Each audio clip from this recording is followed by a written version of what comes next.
In the crisp autumn of 1765, the streets of Boston buzzed with whispers of unrest. The year had brought with it a decree from across the Atlantic, the Stamp Act. To many, it was a mere tax on paper, but to the colonists, it was the first unmistakable sign that their voices in governance were being ignored. Families, merchants, and lawyers found themselves forced to pay for a privilege that seemed both trivial and tyrannical. Every newspaper, legal document, and even playing card bore a tax stamp approved by the distant British Parliament. The news traveled fast, carried not only by couriers, but also by the spoken word, whispered in taverns, marketplaces, and church pews. Mothers warned their children to be mindful of soldiers' eyes. Shopkeepers discussed strategies to resist, and scholars debated the legality of the new law. To the colonists, it was more than money.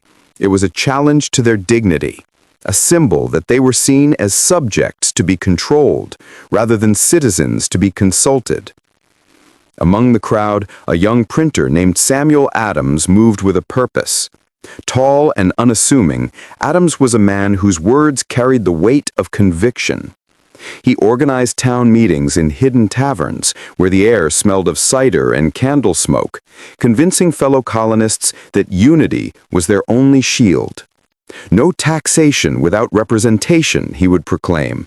And slowly, the words began to echo beyond Boston, stretching into the towns of Massachusetts and eventually the neighboring colonies.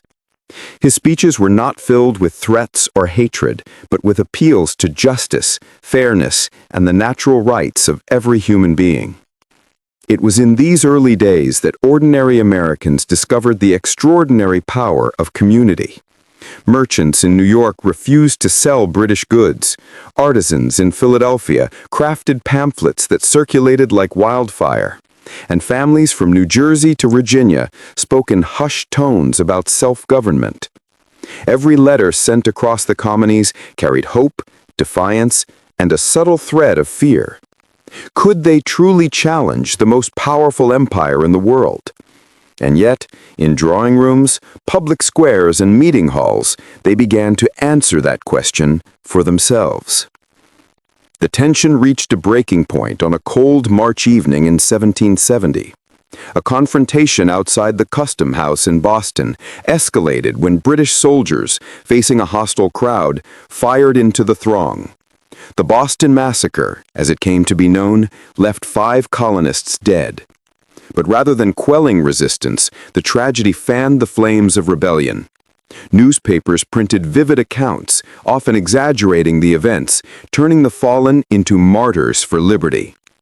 Paul Revere's engraving of the shooting, a stark image of soldiers aiming at innocent civilians, spread across the colonies, igniting outrage and galvanizing unity. The days following the massacre were tense. Funerals became public spectacles of defiance. Citizens carried banners, chanted slogans, and recited poems honoring the fallen.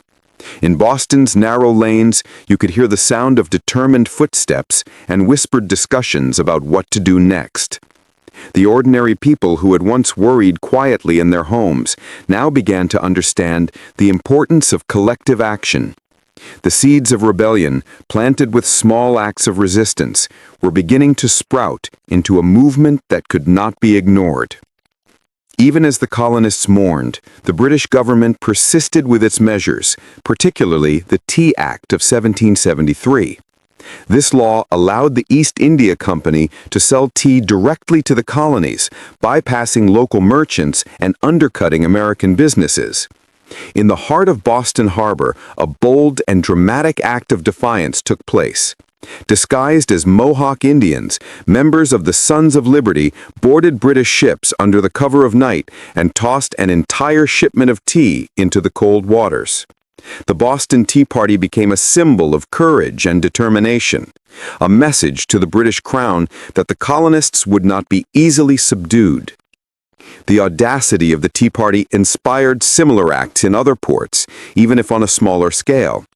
In Philadelphia and Charleston, local communities debated the morality of smuggling, boycotts, and open resistance. The conversations were not only about tea, they were about the right to govern one's own affairs, to choose one's own laws, and to live without distant interference. Leaders emerged naturally from these struggles, men and women whose commitment to justice transcended fear and personal comfort. Across the colonies, reactions varied. Some were inspired by Boston's audacity, while others feared the consequences of open rebellion. Yet the sense of inevitability was growing. Leaders such as John Adams, George Washington, and Thomas Jefferson began to emerge, not yet as the legends of history, but as men shaped by circumstance, intellect, and vision. Washington, a surveyor and officer from Virginia, quietly assessed the situation, understanding that unity among the colonies was fragile but essential. Jefferson, a young lawyer with a poetic mind, began drafting arguments for natural rights that would later form the ideological backbone of independence. Adams tirelessly wrote articles and pamphlets that circulated widely, weaving moral philosophy with practical advice for resistance. By 1774, the discontent had crystallized into organized political action. The First Continental Congress convened in Philadelphia, a historic gathering of representatives from 12 colonies. For the first time, delegates spoke not only of grievances, but of shared solutions. Committees were formed, petitions drafted, and plans laid out for coordinated resistance. The Congress was not yet a government, but it was a declaration. The colonies would stand together, and their voices would no longer be ignored. Daily life in the colonies continued under the shadow of growing tension. Farmers tilled their fields while keeping an eye on patrols of British soldiers. Children learned lessons of liberty alongside reading and arithmetic. In taverns, debates raged over pamphlets written by thinkers like Thomas Paine, whose words would soon reach into every home, stirring imaginations and emboldening hearts.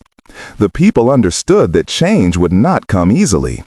The streets of Boston, once bustling with commerce and chatter, now thrummed with a quiet intensity, a mixture of fear, hope, and determination. Among the most remarkable aspects of this era was the participation of ordinary citizens. Women, though denied formal political power, organized boycotts and managed households under strain. Artisans and laborers refused to handle taxed goods, sometimes at great personal cost. Enslaved and free African Americans watched the growing struggle with cautious optimism, recognizing the irony of a fight for liberty that had yet to include them. Native American tribes observed the conflict carefully, understanding that the outcome could alter their lands and ways of life forever. Each act of resistance, large or small, contributed to a tapestry of defiance that no single decree could unravel. By the close of Chapter 1, the American colonies were no longer merely distant territories of the British Empire. They were a network of communities bound by shared ideals and collective ambition. A revolution was no longer a distant possibility. It was a slow, unstoppable movement, gathering momentum in taverns, workshops, and town squares. The seeds of independence had been sown, nurtured by courage, conviction, and the belief that ordinary people could shape their own destiny. As the autumn leaves fell in 1774, there was a sense among many colonists that the world as they knew it was on the brink of transformation. The storm clouds over Boston Harbor, the whispered plans in Philadelphia, and the courage of a few brave souls like Samuel Adams signaled the dawn of a new era. What had begun as a dispute over taxation had grown into a powerful assertion of human dignity, laying the foundation for a nation that would one day proclaim to the world that freedom is a right worth every sacrifice. The stories of families huddled together at night, of young men marching through snow to deliver messages of defiance, and of communities banding together in mutual support became the lifeblood of a revolution yet to fully unfold.